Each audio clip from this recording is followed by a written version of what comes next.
Hi guys, how are you doing? Here's Dominique from Babilonn. Today we are going to answer a tricky question. What is emotional mastery?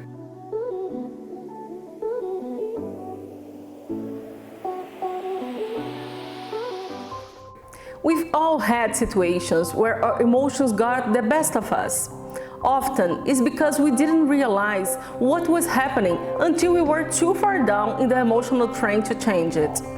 The best time to handle an emotion is when you first begin to feel and notice. It's an art, of course, but you can master with practice. By following these 6 straightforward steps, you will learn how to master your emotions and take control of your life. But what is emotional mastery anyway? Psychology's answer, as reported by Psychology Today, has evolved over the last century. Early American psychology embraced the James Lange theory, which held that emotions are strictly the product of psychology, like a neurological response to some external stimulus.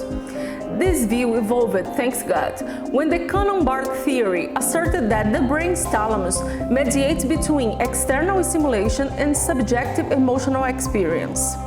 The concept of emotional mastery wasn't introduced until the 60s, where researchers gave participants a dose of a placebo vitamin in an experiment. These participants then watched the colleagues complete a set of questionnaires. When the colleagues responded angrily to these questionnaires, the participants felt angry too. But when the colleagues responded happily, the participants also felt happy. The study's results implied a connection between peer influence. The idea that emotions are influenced by others as well was furthered by psychiatrist Alan Beck, who demonstrated that thoughts, peer influence, and circumstance shaped emotions. Beck's research formed the foundation of the modern-day cognitive behavior therapy, the gold standard of emotional mastery. Feelings and emotion mastery play a role in our subjective experience and interpersonal relationships. Emotions unify us across cultural lines.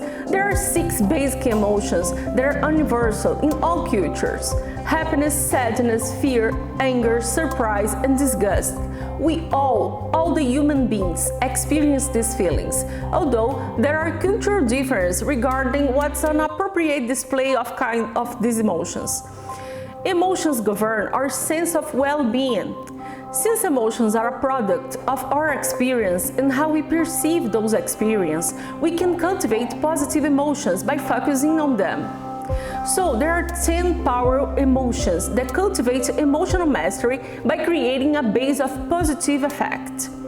When we incorporate even small doses of gratitude, passion, love, hunger, curiosity, confidence, flexibility, cheerfulness, vitality, and a sense of contribution, we set the stage for the feeling good about ourselves.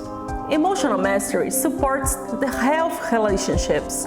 When you're able to demonstrate emotions that are appropriate to the situation, you are able to nurture your relationships. When you don't know how to master your emotions, the opposite occurs. You might fly off the handle at minor annoyance or react with anger when sadness is a more appropriate response. Your emotional response affects those around you, which shapes your relationships for better or worse. The number 1 is identify what you're really feeling. The first step is learning how to master your emotions is identifying what you're feeling. To take that step toward emotional mastery, ask yourself, what I am really feeling right now? Am I really feeling this? Is it something else? Number 2, acknowledge and appreciate your emotions, knowing they support you. Emotional mastery does not mean shutting down or denying your feelings. Instead, learning how to master your emotions means appreciating them as a part of yourself. You never want to make your emotions wrong.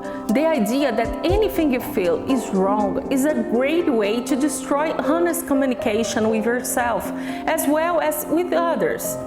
Get curious about the message this emotion is offering you. Emotional mastery means approaching your feelings with a sense of curiosity. Your feelings will teach you a lot about yourself. Interrupt your current emotional pattern, solve the challenge, prevent the same problem from occurring in the future. Number 4, get confident. The quickest and most powerful route to emotional mastery over any feeling is to remember a time when you felt a similar emotion and handled it successfully. Since you managed the emotion in the past, surely you can handle it today. Number 5 is get certain you can handle this, not only today, but in the future as well. To master your emotions, build confidence by rehearsing handling situations where these emotions might come up in the future. See, hear, and feel yourself handling with this situation. It's equivalent of lifting emotional weights. So you build the muscle you need to handle with your feelings successfully in the future. Number 6, the last one is get excited and take action. Now that you have learned how to master your emotions, it's time to get excited about the fact that you really can. First, easily handle this emotion. 2, take some action right away. And 3, prove that you have handled it. Learning emotional mastery is one of the most powerful steps you can take to create a life that's authentic and fulfilling. Let's go?